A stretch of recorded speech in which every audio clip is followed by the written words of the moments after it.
anybody on. Is Shannon on the phone? I'm here. Hi, Shannon. Hi, Dominique. So listen, guys, the best way to get this going is that we should, try to keep it down to about 5 questions per person. Okay. And then if we see what our time is like, and if anybody has any additional questions that haven't been asked, we can shoot them in. Because Shannon's going to be going on stage in a little less than an hour. Okay. So we're going to need to get through this. So I don't know the best way to start this, so why don't I just call out a name, that person can start. And then, so I don't ruin a flow of maybe somebody having a question off another question, I'll let you guys go next, but you should identify yourself before you ask your questions. Okay? Great. All right, cool. So why don't we start with Russell Lasso? All right, I'm here. How you doing, Shannon? Hi, I'm fine. How are you doing? Terrific. Glad to be talking to you. Great. I wish I was talking to you at an earlier hour. Where are you now? San Antonio, Texas. We're in the Alamo. Oh, terrific. First question. I saw you at the A&O Ball when you played up here at Northwestern. Oh, yeah. And The Aragon Ballroom. yeah, That's the at first the Aragon. That was the place where my mother first saw her first concert. She saw Elvis Presley there. Really? Yeah. How long ago was that? A pretty long time ago, I think. Oh, wow. The band has been getting a lot of heavy pushing from Capitol, and since the ball up here, there's been a lot of word of mouth on campus about the band. Now that the album is out, what kind of reactions are you expecting from people? Whatever. I'm not really expecting anything. I mean, whatever happens is good. I mean, you have to be realistic about everything. You know, you have to think of. You know, I'm not the kind of person who's going to sit and think about being, overdosed with fame and fortune. You know, without thinking realistically of, being involved in a traveling flea market sometime in later life to make money. You know, I mean, you have to just, there's two sides to every coin. So as far as what I'm expecting, I'm just kind of whatever. I'm just the kind of person that sits back and watches the world go by. Okay. You know, I don't really put much thought into anything that isn't realistic. Okay. But we're getting a good response. I mean, Yeah. People seem to be, buying the record, and I like playing to people, now especially and before the album was out, because those are the fans who are very that I appreciate more because of the fact that they had faith in the music rather than before it was shoved down their throat by, media or video or whatever.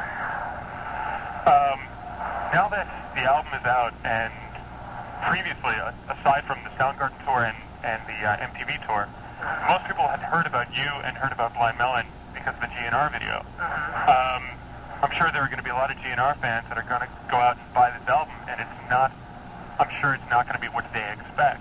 Well, I mean, if there's a lot more to grasp than just that. I mean, Right. I'm not the kind of person who lives in the past, and that was a long, long time ago. Yeah. I think that there's a lot more reasons to buy the album than just that. Like what? I think that there's quality of the songs on the album, and as far as being able to relate for someone who's from a typical repressed environment that the majority of the United States, I mean, there's small town kids, there's a lot of small town people that we're trying to reach. If it's doing well in the big cities, that's great.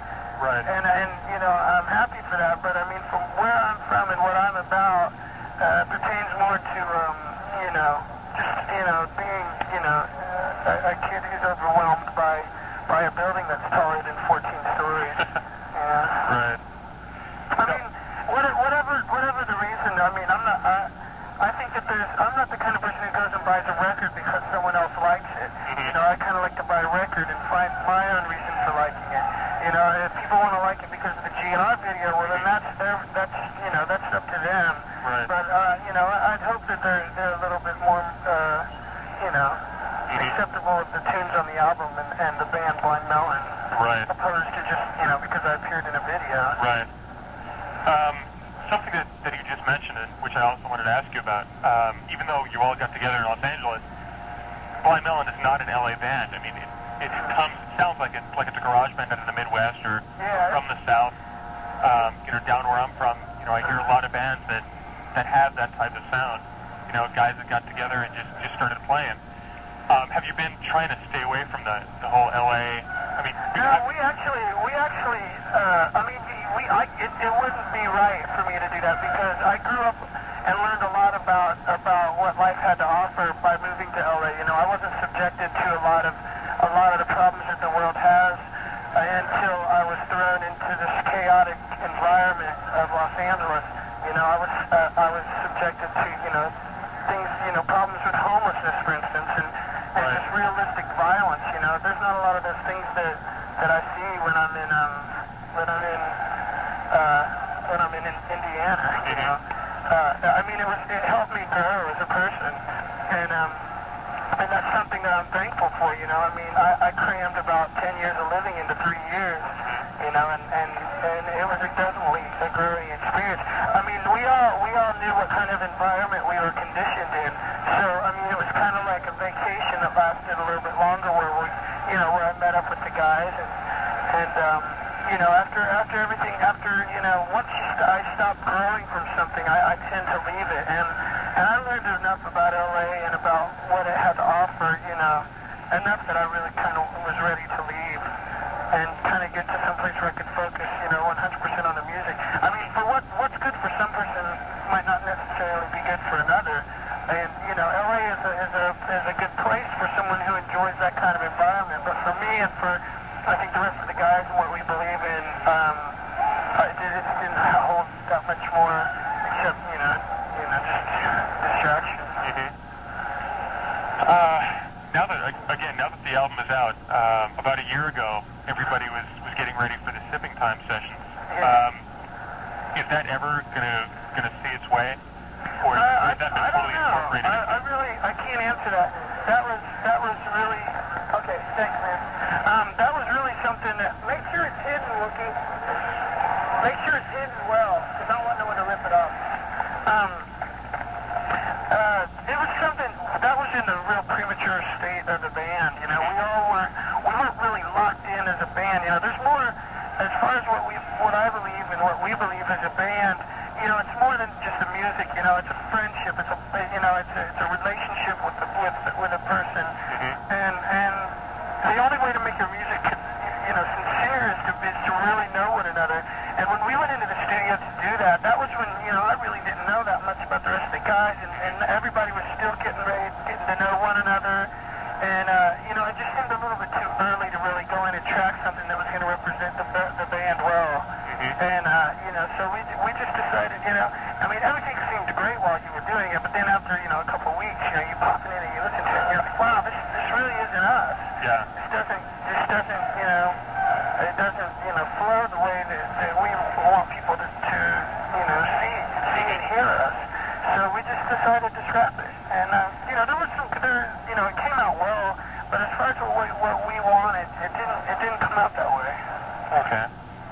And final question.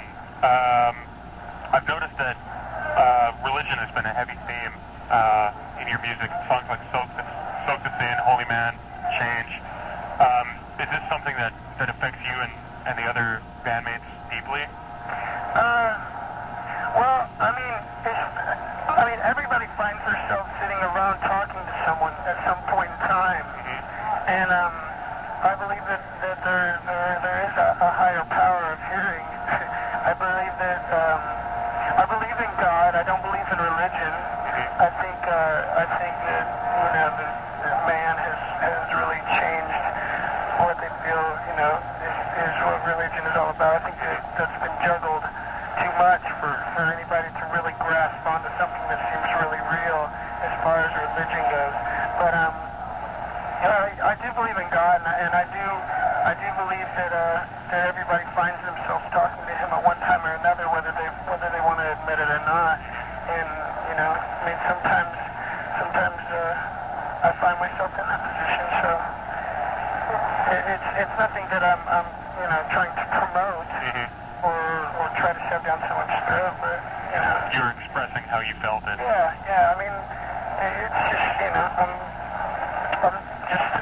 I get tired of talking to the mirror every now and then. Yeah. Well, that's great. I guess it's time for someone else. Yeah. Is someone else there? Yeah. Okay, how about Chip Midnight? Yeah, Shannon. Chip? Yeah, how's it going? What's going on, man? Not much. haven't seen you in a while. Yeah, you guys gonna be coming back to Ohio soon, or? I don't have the faintest idea, man. I don't have the faintest idea. They got us running around like chickens with our heads cut off. Right now you're out with Ozzy and Al. Yeah. Yeah, it's going good too, man. How many shows have you played with them so far? We're playing tonight. We're playing in San Antonio. They haven't allowed him back here for like 10 years because he pissed on the album. Yeah, that's right. And you know what, Chip? I cannot hardly hear you at all. Oh yeah? You sound like you're on Valium or something. I'm on the cordless phone, that might be it. But, yeah, things are going well, man. Did you get a copy of the record? Yeah, I did. I've had it for a while, actually. I got it through someone. Damn, I cannot hardly hear you at all. I'll try to talk louder if that'll help. So why did you guys leave Soul One and Mother off? Actually, they were two songs that were written really, really early, and they were written before we had actually gotten, gelled as a band.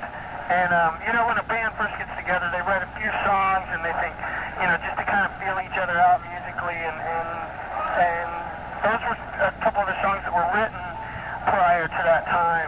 Right. So, they were songs, they're still, in the file, so to speak. But as far as being released, I don't know if we're going to do that or not. Yeah, do you know what you're going to do after this tour? What the plans are? Man, that's still up in the air? That's too far ahead to really tell. Yeah, how long is this tour for that you're on? This tour's only for another few more shows. And then we're hoping to get a club tour or possibly a theater tour going. Yeah. Yeah, basically, they're going to be working their way probably from the west back to the east, playing clubs and ending up here in New York for CMJ. Okay. Sounds cool. You guys, the video just came out for Tones of Home? Yeah, I believe so. I don't know if they're playing it or not. I haven't seen it. I don't really pay attention to a lot of that crap. Yeah. Where did you shoot that? Was it all, We just did it in some theater in downtown Los Angeles. Yeah. We did it for a day, and we have a lot of video that we had compiled over, just the process of building the band, and we, kind of made it. Right. Threw it all in there. Right. Do you have any songs that you guys didn't put on the album that you still have kind of working on and stuff? And I can't hear you, Chip. do you have any songs that you didn't put on the album that you're still kind of holding for? There's a few songs that we have for probably release later on, after the probably between the first and second album. Right. We'll probably put out. Yeah, there's a song called Rodeo. I don't know what else, man. There's a couple other songs. Yeah. There's a couple live takes of some stuff. Yeah. So how did the rest of the tour go after I saw you guys in Dayton? You guys headed up to Canada, didn't you? Yeah, it was cool. It was all right. Touring is touring. Yeah. Every night's good. I like to play live. I don't like time on my hands. Right. I don't like to be stagnant. Yeah. Big Audio Dynamite just came through here a couple weeks ago. Really? And Live was here about 2 months ago. So we got to go see them.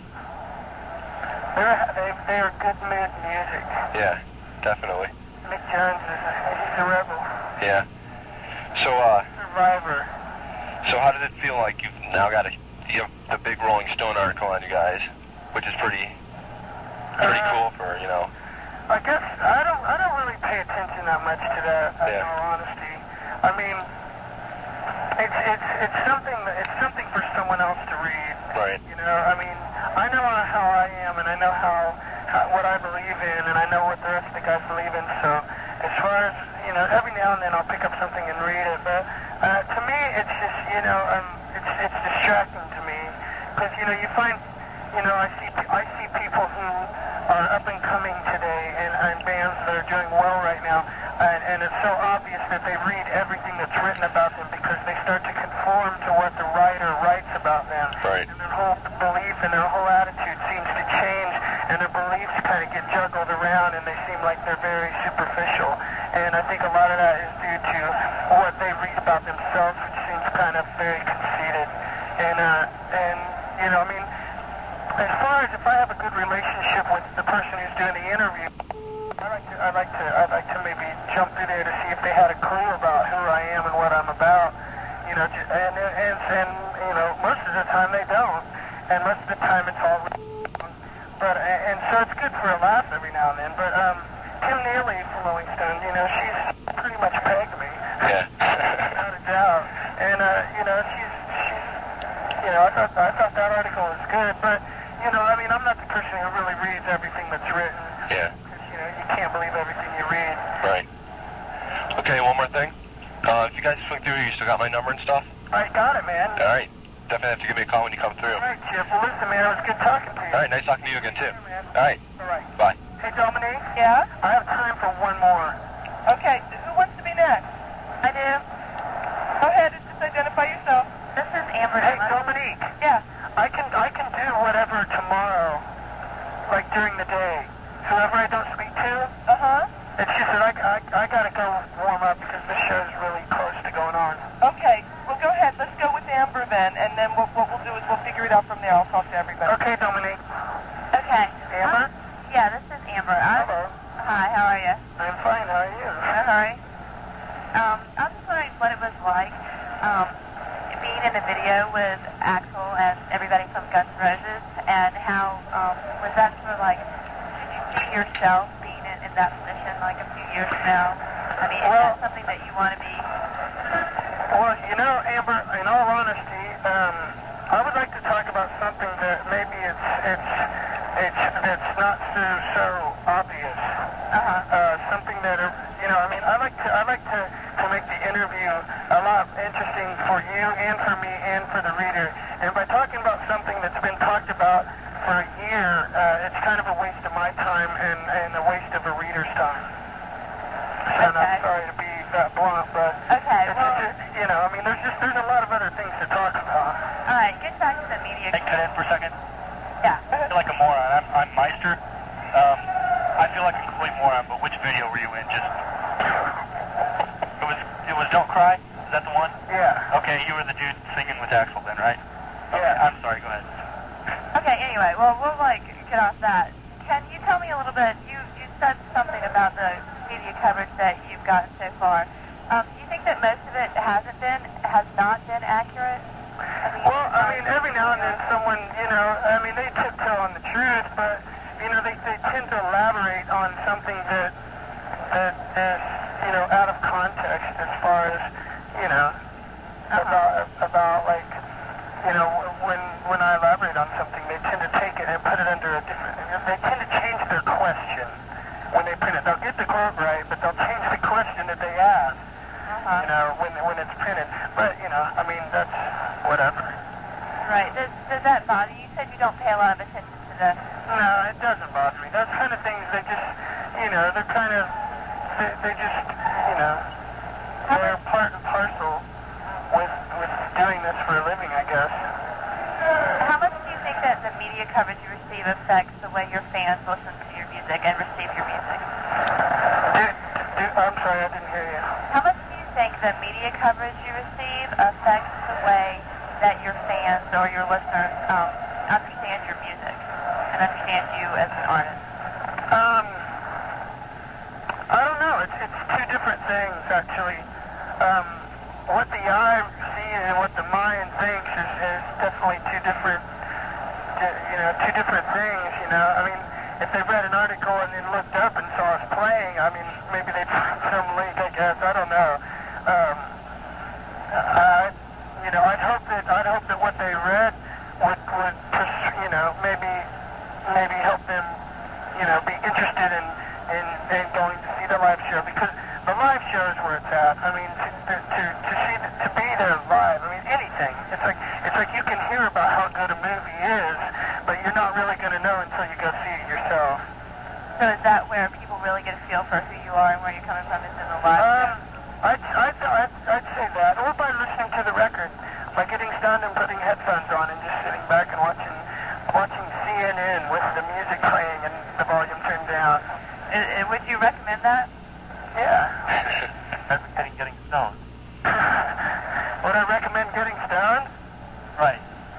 Well, if that's what you're into, yeah. Oh, and one more question. What's your favorite beer? I don't drink. You don't drink? No. Okay.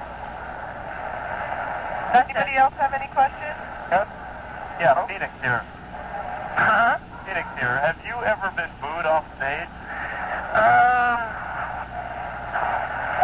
don't know. I don't know. I can't remember. I'm sure I've been booed at.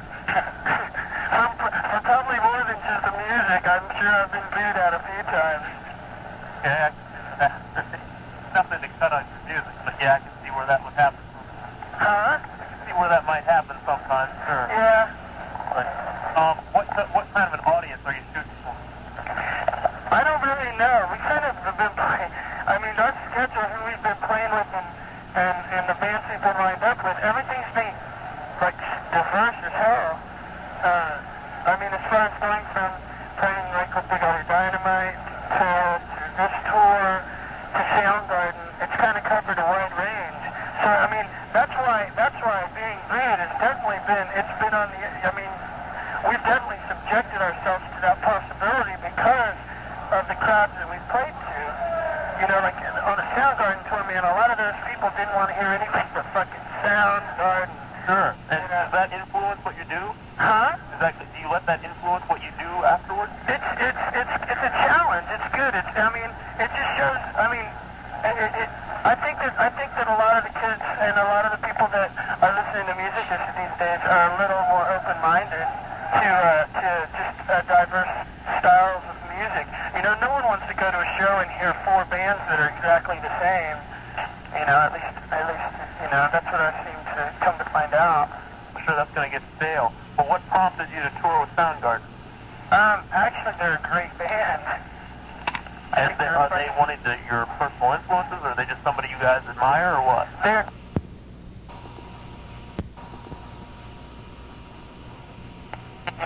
When someone brought that up, man, I mean, I was, you know, clicking my heels at the fucking excitement. I mean, they're a great band, and you know, there's not much more that I can say about that. Okay. Without sounding like I want to get married to all of them. Yeah, that would definitely make for a weird stage act. Yeah, it would. Okay. Well, I think that's about all the questions I got. All right, man. Well, Okay, Shannon, how are you for time? I'm. You know what? To be honest, I really have to take a shit. All right, listen, why don't you go... I'm actually. You know what's funny is that I guess that Ozzy made these shirts for this show, and they said, you know, because he got banned from here for 10 years for pissing on the Alamo, and I guess that he made shirts for this show that said, "I'm back to take a shit," and they fucking got all pissed about it, so they're not letting him do them. Isn't that hilarious? It is pretty funny. But anyway, Shannon, one last thing. yeah. Everybody's been talking about how the media's been pressing you. Do you feel you've been hyped too much? You know what, man? That's a great question because hype is something that hype has made me dislike bands.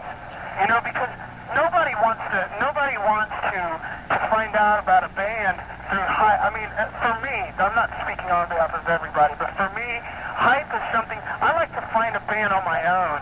I like to find a band on my own. You know, sometimes being turned on to a band by a friend is great, but when they're just, you know, if you don't have the goods to back up the hype, then it's something that you should be nervous about. I like to think that our album's strong enough and that our live shows are strong enough that it doesn't bother me.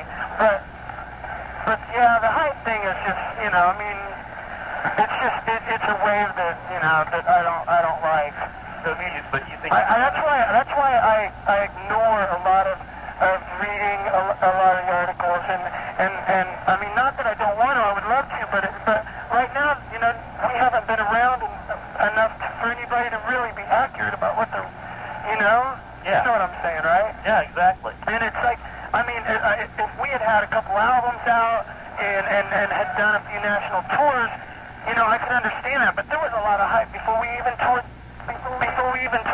Sure, I mean... And that was kind of disappointing to me because I wanted to go out and play and just fucking have people be hyped about, like, the live show, not because of something else, you know? And now we're finally getting to do that chance. That's what's making just this tour and having the album out so much more, you know, real to me. Right. Because hype is a very unreal thing. Okay, well, thanks a lot, Shannon. All right, man. Well, thank you. Okay, Shannon, so then why don't you go and everybody else stay on the phone for a minute if you'll be so kind as. Okay, everybody, thank you. Shannon, thank you. problem, man. You guys have a good one, and I'll talk to you later, Dominique. Okay. Bye-bye. Bye-bye. Are you guys... 7 where rock